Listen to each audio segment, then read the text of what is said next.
Hey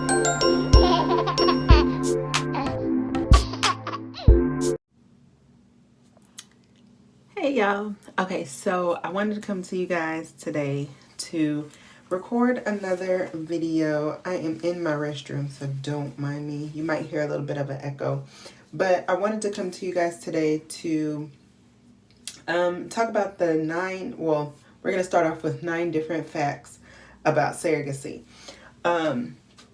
I did take a few notes over here, so don't mind me. And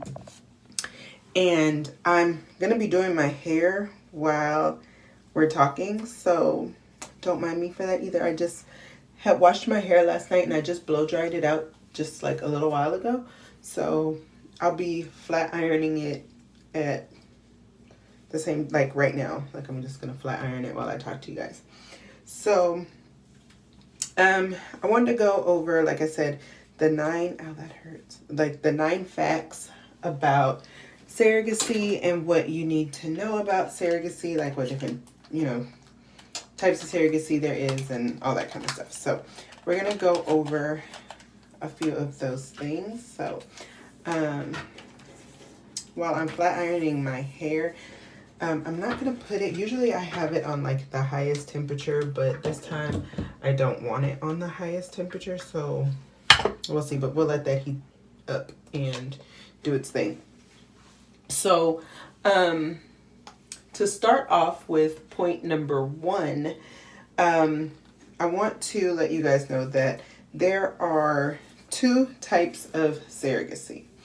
The first type of surrogacy is considered traditional surrogacy, which means that the surrogate becomes pregnant in either the traditional way by having sex or through artificial insemination, conceiving with their own egg. So they would use their own egg, but it would be technically or legally someone else's child. So they would either use like a donor or the person who's the intended father, they would use their sperm. And they would either be artificially inseminated or they'd have to have sex with that person. And if they're in a relationship, or if the surrogate is going to be the surrogate for a married couple, I'm pretty sure they'll go the artificial insemination route. The other type of surrogacy is actually gestational surrogacy, which is most common. That's the kind of surrogate I am. I'm a gestational surrogate, which means that the surrogate will carry a child when, or that was conceived with the intended mother's egg or a donor egg. Sometimes the intended mothers, their eggs are not good or they don't mature, things like that, or they have had a hysterectomy or ovarian cancer, whatever the situation may be. Maybe PCOS or, PID, anything like that could have affected their eggs. So in that sense, they can't use their own. So that's the only reason why they would use a donor. Otherwise, they'll use their own egg, and then they will also use the intended father. They'll use his sperm, or if it's a single parent, or if his sperm isn't any good, or whatever the case may be, then they will use a donor's sperm. A gestational surrogate or the gestational carrier has no genetic ties to the child that they are carrying. Point number 2, in a fact about surrogacy, is that it is not legal in all 50 states within the United States. In the United States, or should I say, the United States is one of the most surrogate-friendly countries in the world, but there is no law that federally states or provides that there's not like a uniform regulation stating that surrogacy is legal or not legal, or has to be legal or can't be legal in any state. Each state must create their own surrogacy laws. Some have more friendly laws to the process than others. So for like example, states like California and Illinois have mandated that gestational surrogacy is a legal and regulated process, while places like New York and Michigan specifically outlaw the practice in general. I know when I became a surrogate, the first time I lived in Texas. Texas is a surrogate friendly state, but someone who lived in Louisiana would not be able to be a surrogate because it is not legal in the state of Louisiana. I'm sorry, I wrote down all of my points here. So the point number 3 would be working with an agency can save you money. It may seem like it might not, but it definitely can in the long run. So while it seems like it may be convenient and more cost effective to work with a surrogate independently, because you guys can kind of come up with your own prices and things like that, it's more important that if you're going to do the surrogacy, it's important to understand the role that the agency actually plays. They are an advocate for everybody in the situation. So they're an advocate for the surrogate because that's who they're protecting, as well as they're protecting the intended parents and the unborn child along with themselves. So it's important to understand that role that they play in navigating the potential roadblocks that there may be, especially when it comes to the legal part and finances and things like that.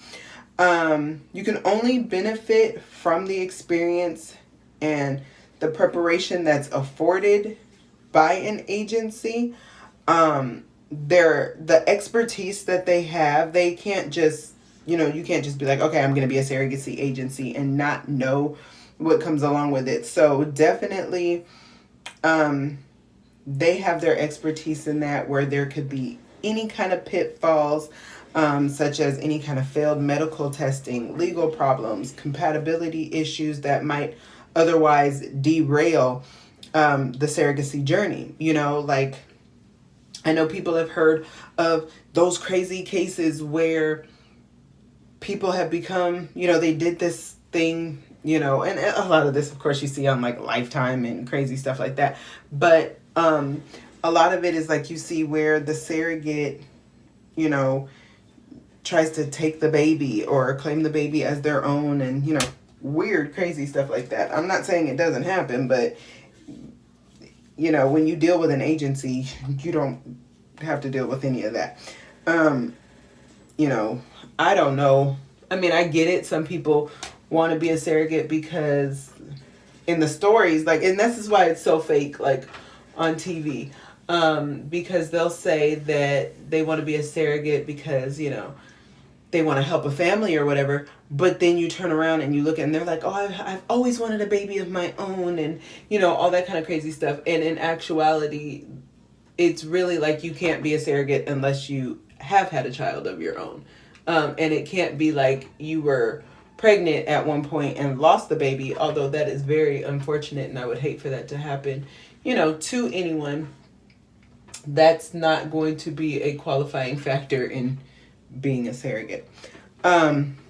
So that's where I think a lot of people, when it comes to surrogacy, they have this preconceived notion that surrogacy is just like, oh, I'd be scared to be a surrogate or have a surrogate because I don't want anybody to try to steal my baby.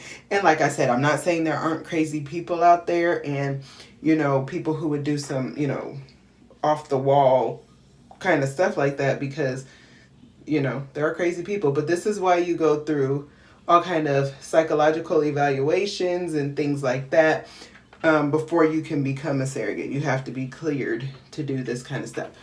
So that's the only thing I don't like about movies and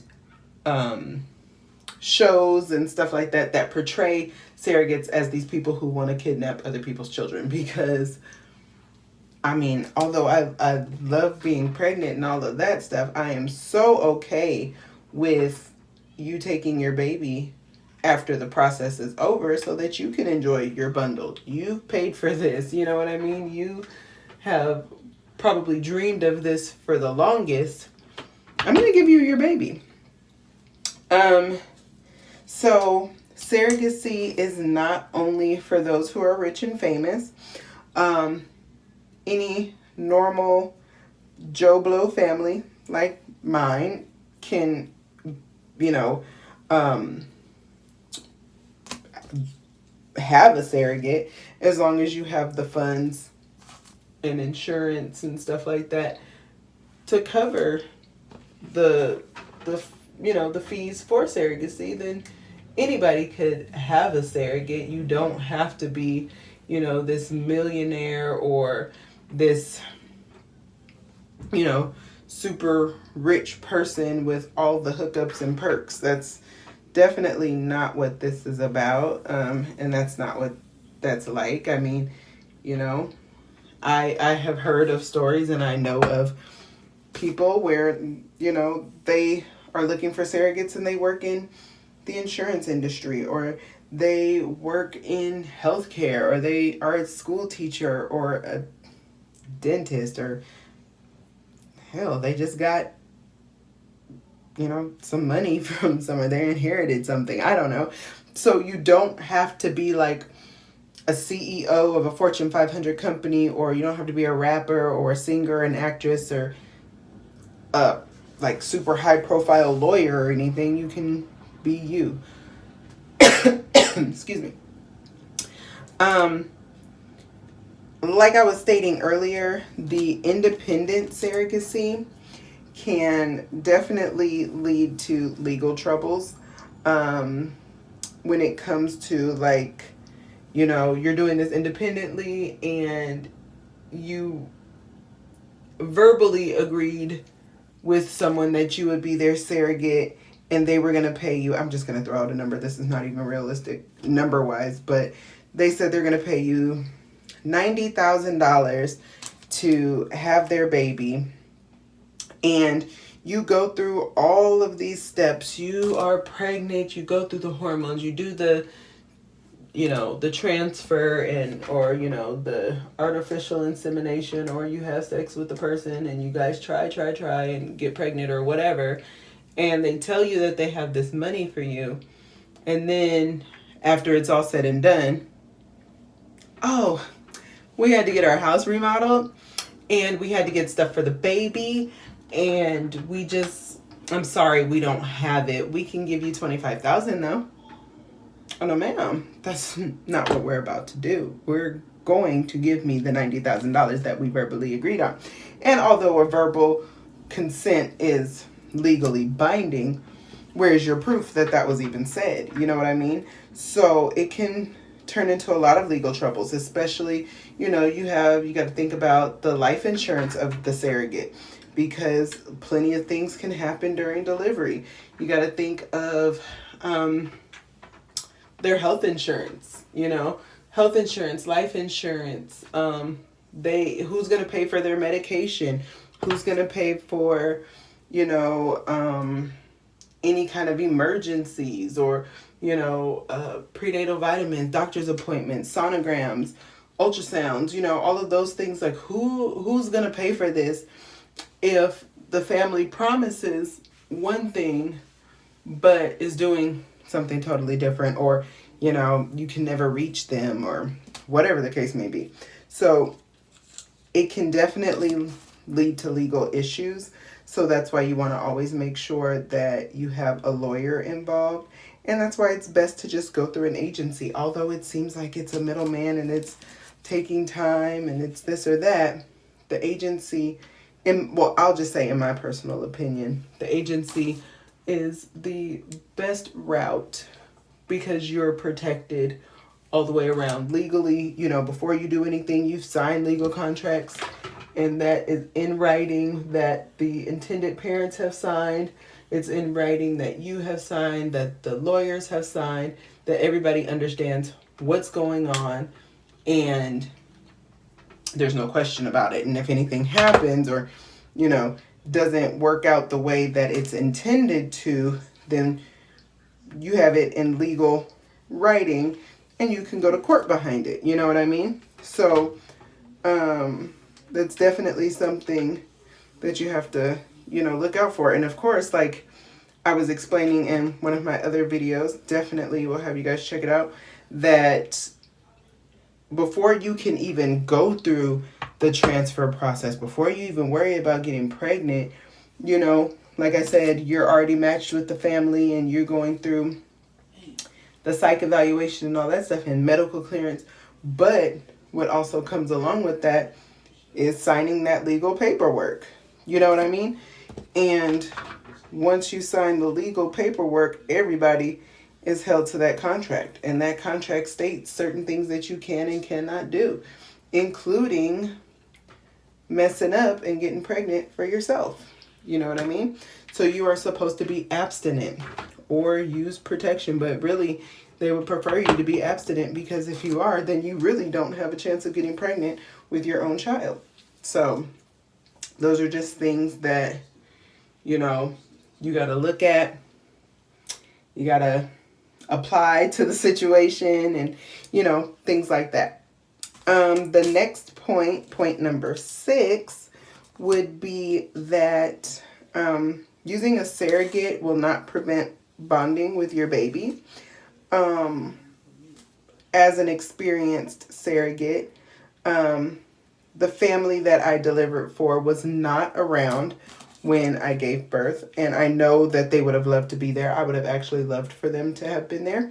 I did bond in the sense of, like, as soon as I had the baby, I held him, I fed him, things like that. There was that kind of bonding moment. And I didn't want him to just be tossed into an incubator and not feel like he was, I don't know, I mean, maybe it's just me, I don't know, he wouldn't know, but it was just me thinking, I want him to feel like he is wanted and loved and like we're excited about him, even though he wasn't mine. So, I held him and I did those things. But when his mom finally got a chance to get to him because of, the situation with COVID and everything that's going on, she was still in China when he was born. When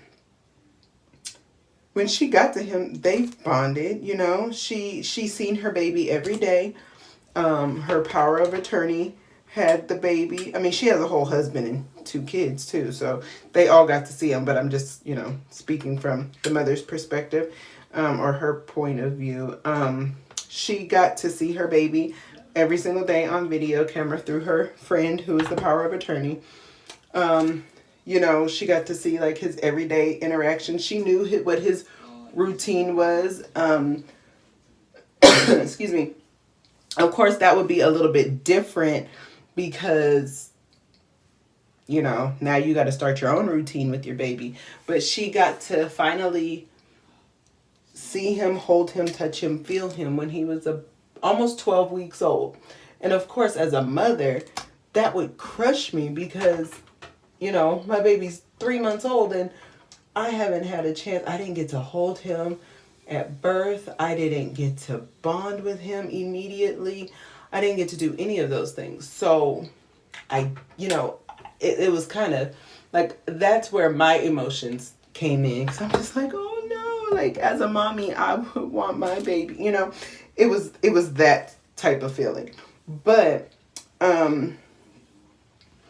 I just think that she now has a bond with him. Like she sends me videos and she's feeding him and he's laughing and he loves bath time and now he's crawling and he's, doing all these things. He holds his own bottle and he loves his sisters. It's just like she didn't miss a beat. You know what I mean? So that bonding with him and her and him and his father and him and his 2 sisters, it's there. Like it's not missing at all.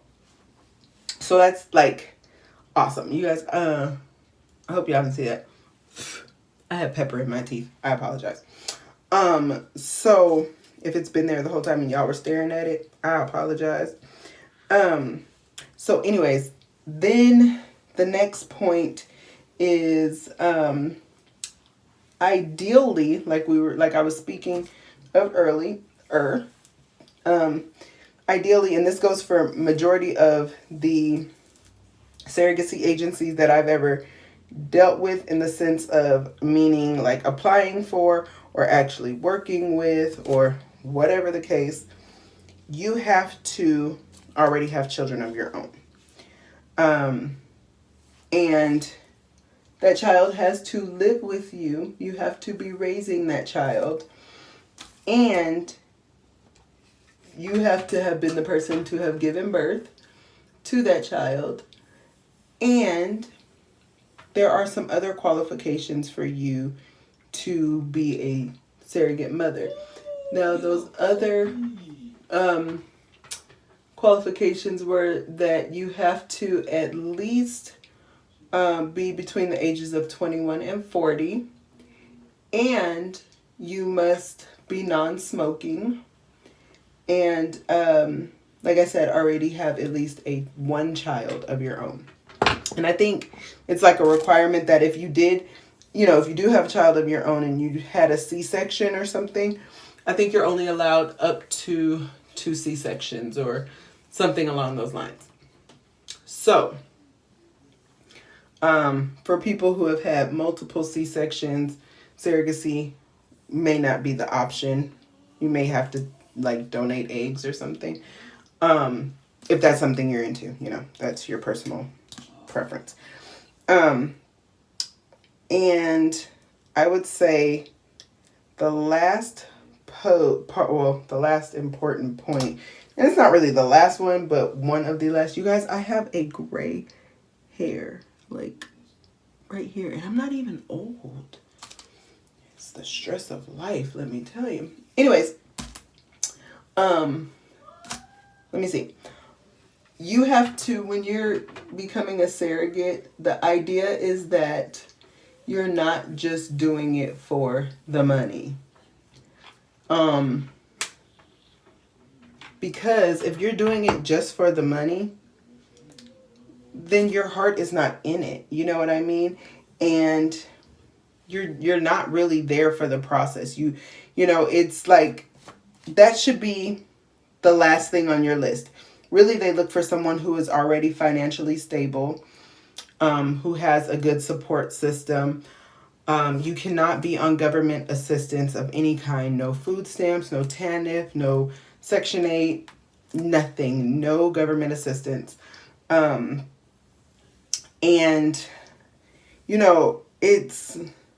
we all know that in general, getting pregnant for most people is not easy. Some people have it easier than others, but for the most part, it's not easy. And so with that, becoming a surrogate is not easy as well. You know what I mean? You have to meet those qualifications. You have to meet them medically, and you have to meet them emotionally. You have to prepare yourself emotionally to deal with everything that comes along with being a surrogate. Because it's natural to be hormonal. It's natural to feel like, a lot of people ask, well, don't you get attached to the baby? No, I don't, because although I love him in the sense of, yeah, I carried him for 10 months, but that's not my child. You know what I mean? So it's more like, oh, that's my friend's baby. Oh, like a niece or nephew type thing. And some families are okay with you keeping in contact with them. Some families aren't. They're like, okay, you did us a service. We appreciate it. Thank you. Now move along with life.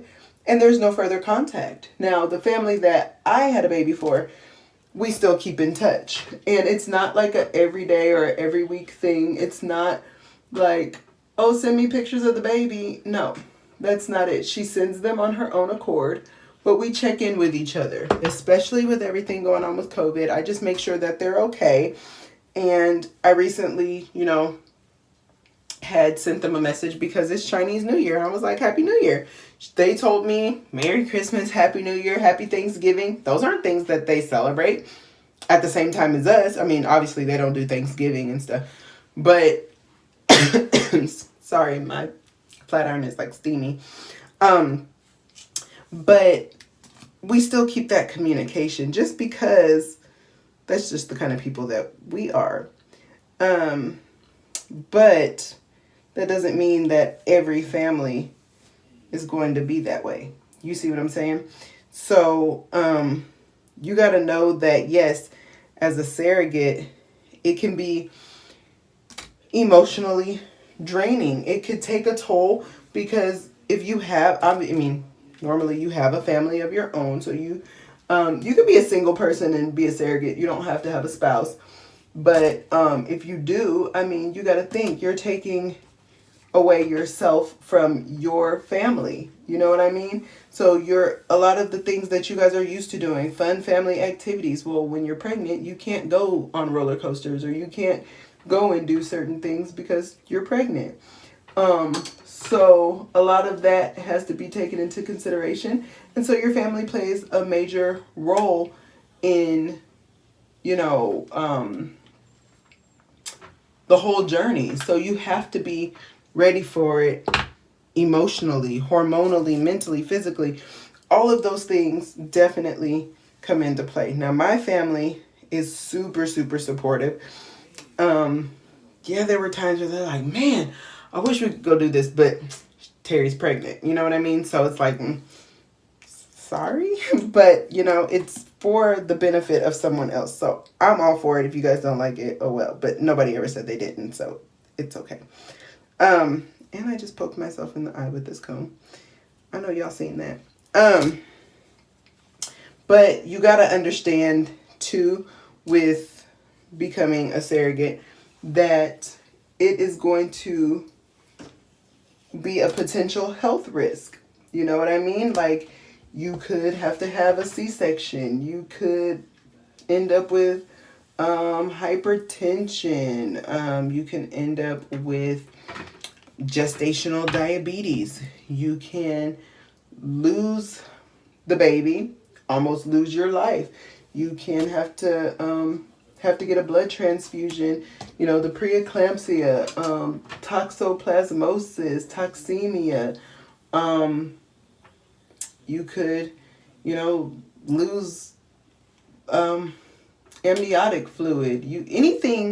There's so many things that can come along with being pregnant in general, not just, even if it was your own baby. These are just risks that you take every time you get pregnant.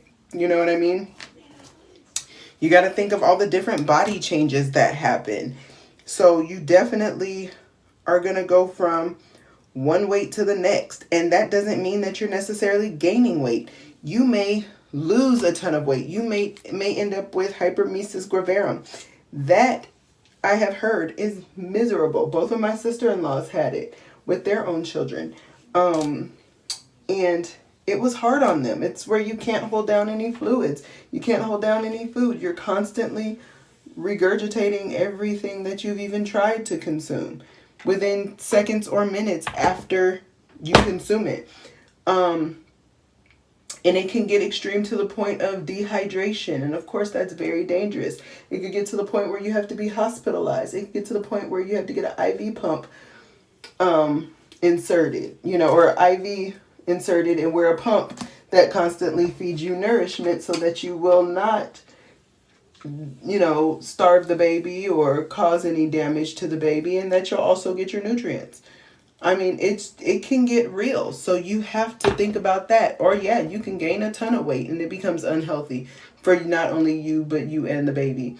You can have all kind of issues with like edema, which is of course swelling of the limbs, that extra fluid, that gestational diabetes. And then you're on, I was going to say dialysis. Oh my goodness. No, I hope not. With the gestational diabetes, then you got to take insulin. You got to watch what you eat. You got to take, you got to take shots multiple times a day. You have to do all of these things that are, not what you were used to doing before you got pregnant. And like I said, just because you're a surrogate doesn't mean that that's going to happen, because it can happen in any pregnancy. Every pregnancy is different, so everything is different. When I was pregnant with my son, I had morning sickness from week 6 to 13, only Monday through Friday from 6 to 12, 6 in the morning, 12 o'clock in the afternoon. And I was fine after that. I could eat what I wanted. I only gained 16 pounds with him. Great. I breastfed him, lost the weight, no problem. Well, I had this baby and I gained 14 pounds. I was up and down, up and down, up and down. I gained 14 pounds with him. Couldn't eat pretty much the whole time I was pregnant. I didn't have HG. I just couldn't eat anything. Like, he would not let me hold down any kind of food. And with that, I wasn't gaining the weight that I needed to. And so I was more concerned for his health than I was for my own, simply because I'm like, I am responsible for someone else's baby. So it was frightening for me in that sense. But also, while I was, pregnant with that baby, like I said, he wasn't mine. So I didn't breastfeed afterwards. I tried to pump. I didn't produce much milk. So I did not lose weight, as much weight as I could have, or as fast as I could have after I had him. I'm still holding on to some of that weight. And it's been a challenge to get it off. Although I am a bariatric patient and you would think, oh, it should just fall off. No, it's sticking to me like glue. So I'm trying to get it off. But it's the realistic portion of it that it goes to show every pregnancy is not the same. With my son, I had an epidural. And it worked like a charm. I pushed my son out. It was the easiest, fastest thing that I've ever done. I was only in labor for 3 hours. And for him to be my first child, most people are in labor forever. And that was not my situation. I was boom, bam, here we go. Had a baby. Can I go home? Now, of course, they told me no, but that's not the point either. The point is I was over it. Like, I was done and ready to go.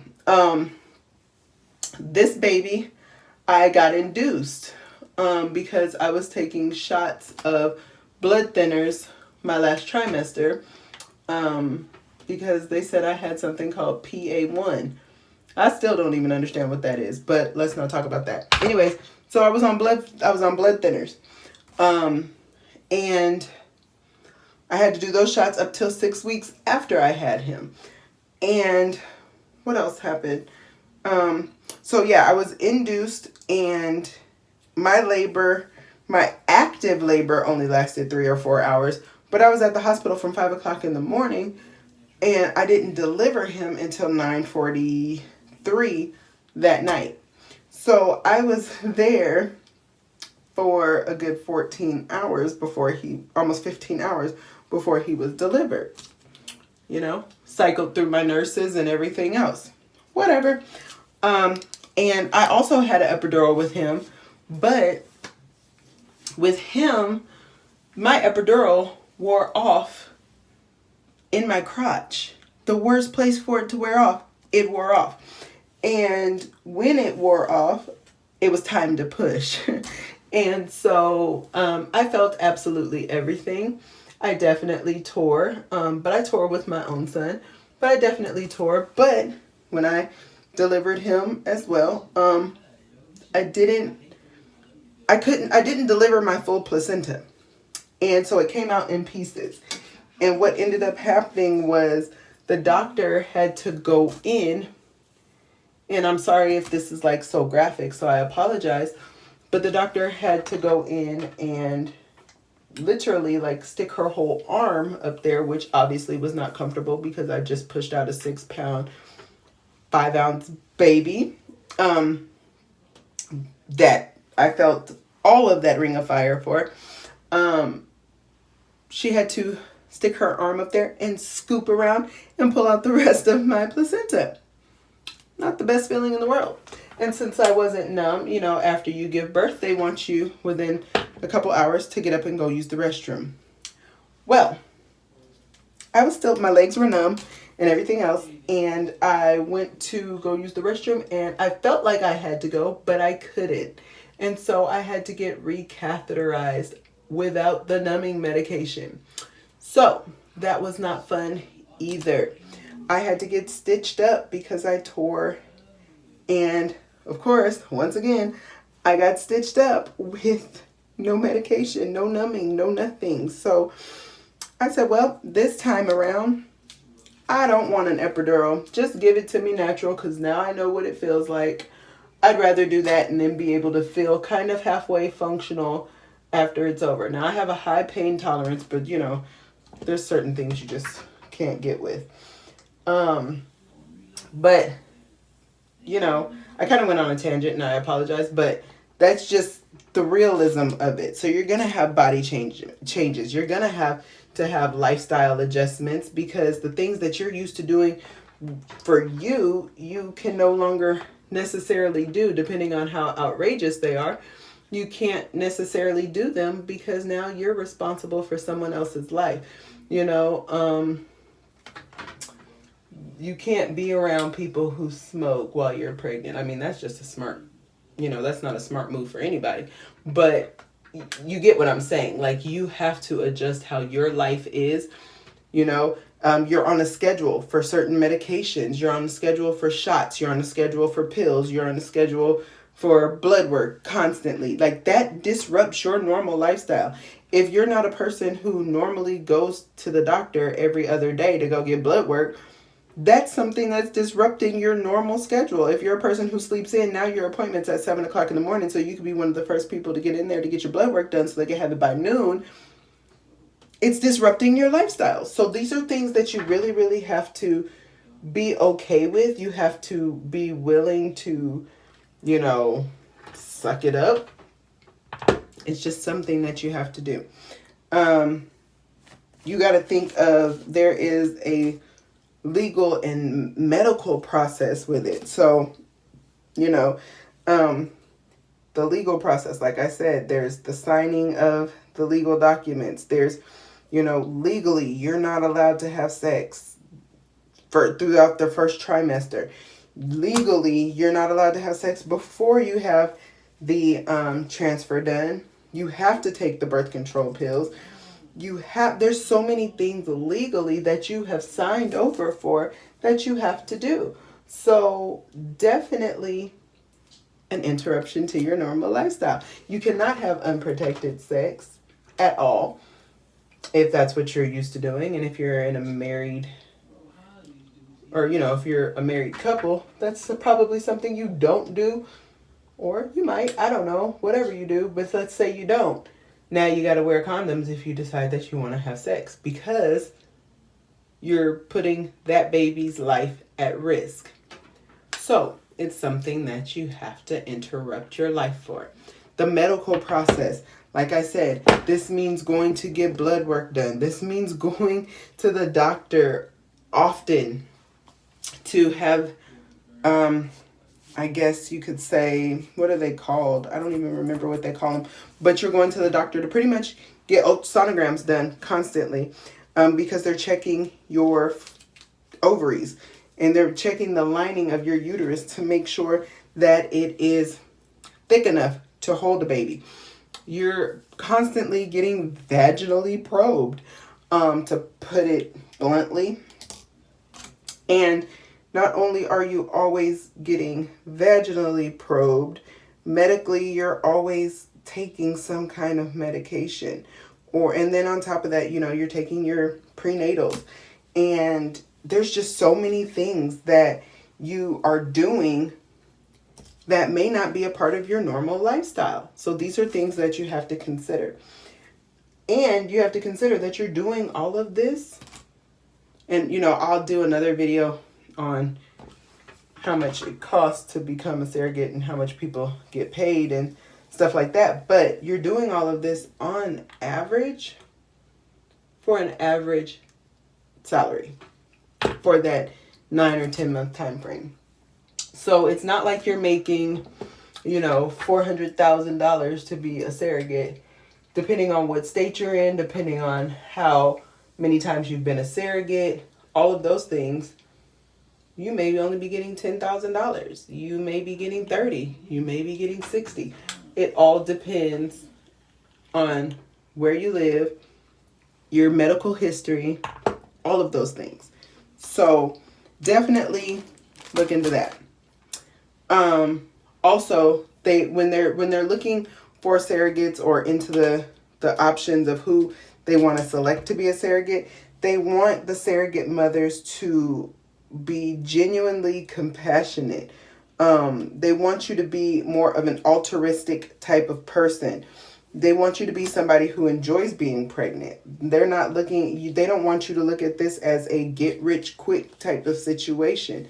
They want you to be the type of person who truly enjoys the beauty of being pregnant, who truly enjoys the beauty, like the perks and the downfalls, I guess, of being pregnant. Those are things that they're looking for, you know. And you got to know that, or like, and I guess a fact, the ninth fact, I never even got that far, I'm so sorry. The ninth fact is that they want you, or well, they want the intended parent to understand that you don't want their baby because you have a baby of your own. You want that intended mother to feel the same joy and happiness that you feel having your own child. You know what I mean?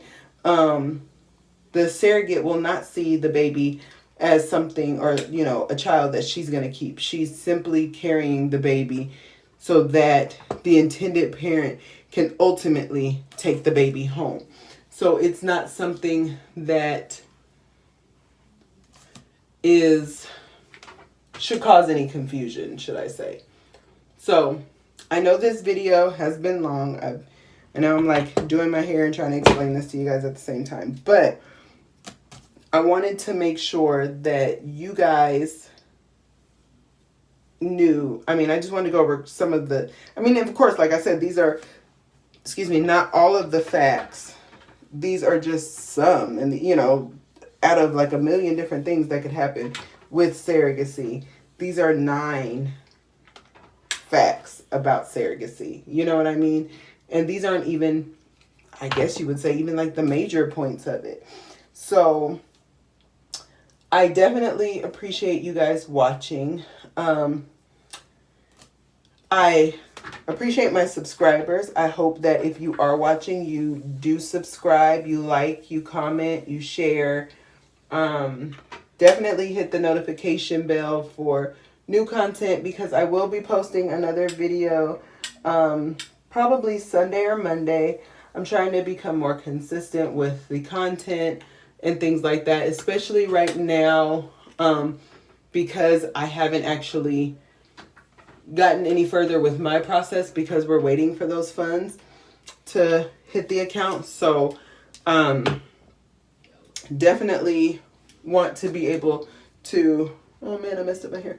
I want to be able to provide you guys with, you know, different facts and information about surrogacy that you guys may have questions on. And of course, if you have questions, definitely leave a comment below and I will answer any questions that you guys have and go over different things that I know, or get information about different things, so that way I can answer those questions for you guys. You know, I don't want anyone to feel like they are not being seen or heard. Definitely want that information put out there for you guys so that you guys will know I am here for you guys. I am here to answer any questions you guys have. I'm still, you know, although I've done this before, I don't know everything about surrogacy, so I'm learning and I'm still going on this journey just as well as you guys are.